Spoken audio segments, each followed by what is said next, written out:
tết đi. Tết Nghe giờ hơi cười. muốn chơi hơi chuyện của tết. Nghe gì chả hiểu gì cả. Tết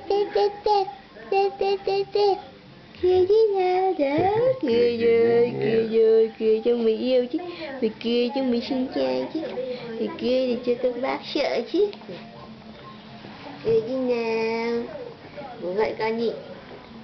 Nghe mẹ trước.